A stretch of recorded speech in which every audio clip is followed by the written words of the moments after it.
Action action action action অ্যাকশনটা হচ্ছে vote দিবেন, বাড়াবাড়ি করতে কেউ আসলে প্রতিরোধ করবেন। তাহলে অ্যাকশনের বাংলা অর্থ কি? ভোট দেওয়া, বাধা দিলে প্রতিরোধ করা। এটা ডিকশনারিতে নতুন করে লিখবেন। ডিকশনারিতে লেখা আছে অ্যাকশন মানে হচ্ছে কাজ, আর আমাদের অ্যাকশনের নতুন ডিকশনারি হবে ভোট দেওয়া এবং প্রতিরোধ করা। এটা নতুন ডিকশনারি দিলাম একটা। সিসি ক্যামেরা থাকবে প্রত্যেক কেন্দ্রে, এবার সিসি ক্যামেরা থাকবে। কে কি করছেন উঠে যাব, ভোট 100 ভাগ সিলমারি লইয়া লাইলেও ওই সিসি ক্যামেরা দেখার পরে ঢাকা গিয়ে এটা ক্যান্সেল হয়ে যাবে। এই জন্য তো সিসি ক্যামেরা দিতেছে। এবং সিসি ক্যামেরার দাবি 1 নম্বর আমি করেছি, ইলেকশন কমিশনে গিয়ে বলেছি, দেখছেন আপনার পত্রিকায়। চিফ অ্যাডভাইজারের কাছে গিয়ে আমি বলেছি, চিফ অ্যাডভাইজার লাস্ট মিটিংয়ে আমাকে বলছে আমাদের ডেলিগেটকে যে প্রত্যেকটা কেন্দ্রের সিসি ক্যামেরা থাকবে ইনশাআল্লাহ। যে ক্ষমতা যায় সে স্বৈরাচার হয়ে যায়, অত্যাচার করে, জুলুম করে, গণতন্ত্রকে হত্যা করে। 56 বছর ইতিহাস ঠিক একই রকম। গণতন্ত্রের কথা বলে ক্ষমতা যায়, ক্ষমতায় যাওয়ার পর আবার স্বৈরাচারী হয়। শুধু এবার নির্বাচনে যদি আপনারা নতুন জোটকে দেন, তাহলে চিরদিনের জন্য স্বৈরাচার এবং ফ্যাসিবাদের পতন হবে এবং নতুন করে বাংলাদেশ গণতান্ত্রিক ধারায় যাত্রা শুরু করবে।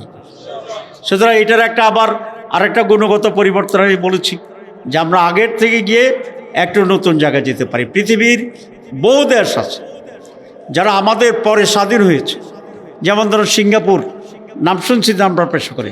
সিঙ্গাপুর স্বাধীন হয়েছে আমাদের পরে, কিন্তু সিঙ্গাপুর বিশ্বে আজকে অন্যতম ধনী দেশ। এই যে কম্বোডিয়া, ভিয়েতনাম, এরা আমাদের পরে স্বাধীনতা অর্জন করেছে, কিন্তু তারা এখন অনেক উন্নত দেশ। এর কারণটা কি? এর কারণ হচ্ছে তারা সৎ নেতৃত্ব ছিল এবং জনগণের জন্য দেশপ্রেমিক এরকম নেতৃত্ব ছিল।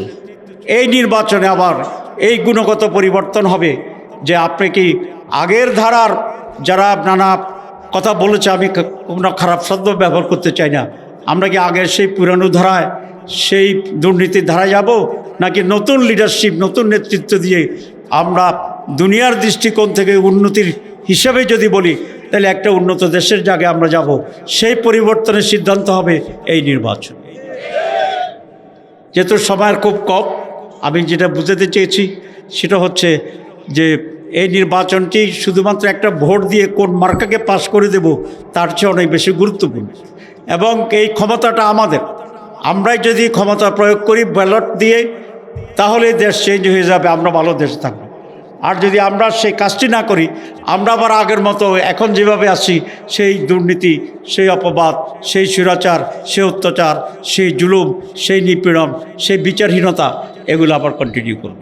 সুতরাং আমি এটা আবেদন করব, আমি যদি ক্যান্ডিডেট নাও হতাম, ভোটে নাও দাঁড়াতাম, তাহলেও 14 গ্রামবাসীর প্রতি আমার এক আহ্বান থাকতো যে আপনারা এইবার এমন এক ব্যক্তিকে ভোট দেবেন যিনি দেশের জন্যে এবং দশের জন্যে একটি পরিবর্তনের ভূমিকা পালন করার জন্যে যথেষ্ট যোগ্যতা রাখে।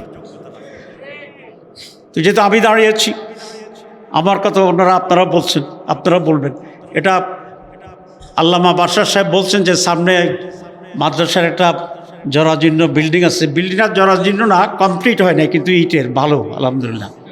আল্লাহ যদি আমাকে তৌফিক দেয়, ইনশাল্লাহ এখানে বিল্ডিং হবে, ইনশাল্লাহ বিল্ডিং হবে ইনশাল্লাহ, আশা করি। এটা জটিল হবে না। আমরা যদি সরকার গঠন করতে পারি আল্লাহর ইচ্ছায়, তাহলে তো এটা আরও সহজ হয়ে যাবে ইনশাল্লাহ কাজ করার জন্য।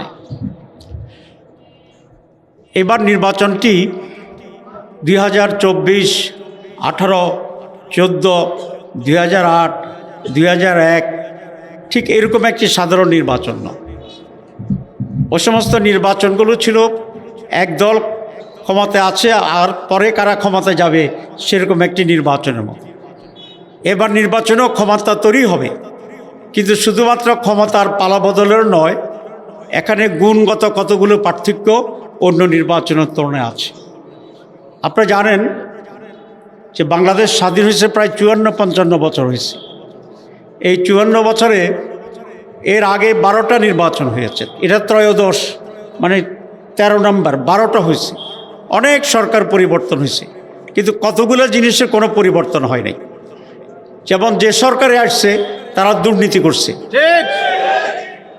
এই ক সরকার আসলেও দুর্নীতি, তার পরিবর্তে যখন খ সরকার আসছে সেটাও দুর্নীতি, তারপর যখন গ আসছে আবার দুর্নীতি, আবার যখন ক আসছে আবার দুর্নীতি। তাইলে সরকারের নামের মন্ত্রিত্বের পরিবর্তন হয়েছে কিন্তু দুর্নীতির কোনো পরিবর্তন হয়নি। আমরা কোনো সরকারের সময় বাংলাদেশ সারা পৃথিবীতে 3 বার 1 নম্বর হয়েছে কিসে? দুর্নীতিতে। আমরা অন্য জায়গায় 1 নম্বর হইতে পারি না পারি, একটা জায়গায় আমরা 1 নম্বর ছিলাম, সেটা ছিল দুর্নীতি, আমরা চ্যাম্পিয়ন।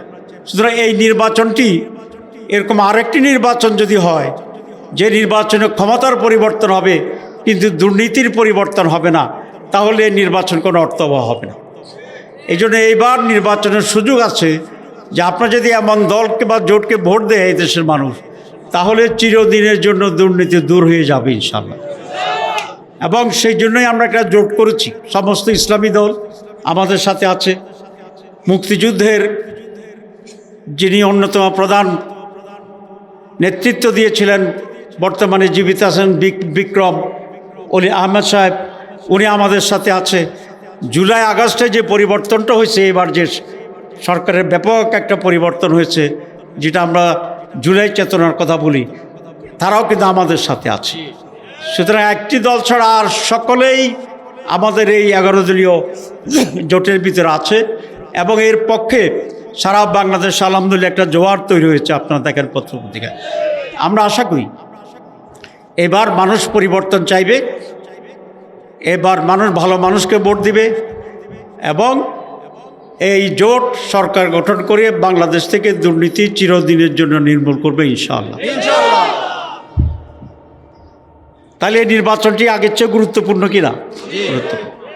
আপনারা জানেন যে আরও কতিপয় বিষয়ে, যেমন আমাকে 18 মাস জেলে নিয়ে যাওয়া হয়েছিল শুধু দুর্নীতি এই অভিযোগ দিয়ে।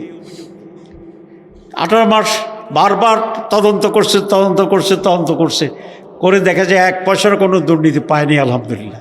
পরে আমাকে টেলিভিশনে ঘোষণা দিয়ে সরকারি সার্টিফিকেট দিয়ে বলছে যে তিনি দুর্নীতিমুক্ত মানুষ আলহামদুলিল্লাহ। কারণ এমপি হওয়ার আগে আমার পয়সা বেশি ছিল, এমপি হওয়ার পরে আমার সম্পদ আরও কমে গেছে। তো এটা কি দুর্নীতি করার কারণে না করার কারণে? না করার কারণে। তো আলহামদুলিল্লাহ আমরা পরীক্ষা দিয়েছি। এই 14 গ্রামে আপনারা একবার আমাকে নির্বাচিত করেছেন, অন্যান্যবারও যথেষ্ট ভোট আমি পেয়েছি। সববারে আমি প্রায় ফার্স্ট হওয়ার মতো ভোট পাই। কিছু কিছু কিন্তু দখল হয়ে যায়। গাছবাড়িও দেখলাম যে 1-2 নির্বাচনে একটু ঝামেলা হয়েছিল। এবার কি ঝামেলা হবে? আচ্ছা, যারা ঝামেলা করতে চায় তাদের হাত কয়টা? আপনার কয়টা? পা কয়টা তাদের? আপনার 2টা। চোখ আপনার? তো তাইলে যে ঝামেলা করবে আর যার উপরে করবে সবাই তো চোখ হাত দাঁত সব সমান, তাহলে করে কি করে? আজকে একজন আমাকে এখানে বলছে যেখানে আমাদের প্রচুর ভোট, আপনি বেশি পাইবেন, তবে এই 1-2টা একটু গণ্ডগোল। তো বেশি লোকের হইলে বেশি হাত আমার পক্ষে না, বেশি লোক থাকলে বেশি চোখ আমার পক্ষে না, তাহলে বেশি হাতওয়ালারা কম হাতের কাছে পরাজিত হবে কেন? এই তোমরা যুবক যারা আছো হাত তোলো। সাহস আছে? সাহস আছে? সাহস আছে? সাহস আছে? আমাদের সাহস আরও বেশি, কারণ আমরা আল্লাহর ওয়াস্তে কাজ করি। আমরা মারা গেলে শহীদ হব, বাঁচলে গাজী হব, হেরা মারা গেলে কি হইব? সে ফতোয়া আমি দিতে চাই না, সে ফতোয়া আমি দিতে চাই না। আসলে সন্ত্রাসী যে, সে সবচেয়ে বড় ভীতু। সে মনে করে যে আপনারা ভয় দেখাইলে আপনি পালিয়ে যাবেন, তখন সে সাহসী। আর যদি সে মনে করে যে সবাই মিলে তারা উল্টো ধরব, তখন দেখবে যে সে ভয়ে সবার আগে পালিয়ে যাবে। অনেকে বলে যে আমার অস্ত্র দেন, অস্ত্র হচ্ছে বিপদ। কারণ আপনি একটা রিভলভার নিয়ে আসলেন, আপনি গুলি করে দিলেন, দেওয়ার পরে মানুষ আপনাকে তাড়া করলো, ধরে ফেললো, তো যে গুলি করে ধরার পরে তার ভাগ্যে কি হয়? এটা কিন্তু আপনারা কইছেন, আমি কইছি? আমি কইনি। এই জন্য যখন সন্ত্রাসী দেখবে যে সন্ত্রাস করে সে পালিয়ে যেতে পারবে না, ধরা পড়বে, তাইলে আর সে সন্ত্রাস করবে না। আর যখন সে মনে করবে যে আমি পিস্তল নিয়ে বেরোলে সবাই পালিয়ে চলে যাবে, তখন সে মাস্তানিটা করবে। আপনারা কি এই মাস্তানি এলা করবেন? এবার আমারও দু একজনের নাম বলছে, তা আমি এটা মনে রাখলাম। শক্তভাবে দাঁড়াবেন, ফজরের আগে গিয়ে কেন্দ্রে দাঁড়াই যাবেন। এই যুবকেরা তোমরা দাঁড়াবা, এখানে শান্তিপূর্ণ নির্বাচন হইতে হবে। কেউ যদি মনে করেন যে জোর করবেন, ঠিক আছে, সুতরাং আল্লাহর উপর ভরসা করবেন, ভালো কাজের জন্য ভোট দিবেন, হ্যাঁ ভোট দিবেন। এই গাছবাড়িয়াতে এবার আল্লামা আবুল কালাম বাশার সাহেব বলছেন এত বেশি ভোট দেওয়া হবে যে ভোট নিতে হইলে কান্দে করেই মানুষ আসছে। ঠিক আছে, ঠিক আছে, ইনশাল্লাহ আপনারা রাজি? ভোটের আরও 10 দিন আছে। এই 10 দিন আল্লাহর রাস্তে আপনারা ঘুমাবেন না, আমি দাবি করতে চাই। প্রত্যেকের ঘরে ঘরে গিয়ে দাঁড়িপাল্লার পক্ষে ভোট চাইবেন, মানুষকে বুঝাবেন। বেশি বুঝাইতে হবে না, মানুষ বুঝে এখন। কারণ আমি দেখি যে আমি যেটা জানি না গ্রামের আমার ছেলেরা তা জানে, কারণ সে তো রেগুলার ফেসবুক দেখে, আমার ফেসবুক দেখার সময় নেই। সুতরাং বুঝ হয়ে গেছে। এখন যেটা দরকার সেটা হচ্ছে অ্যাকশন। কি দরকার? অ্যাকশন।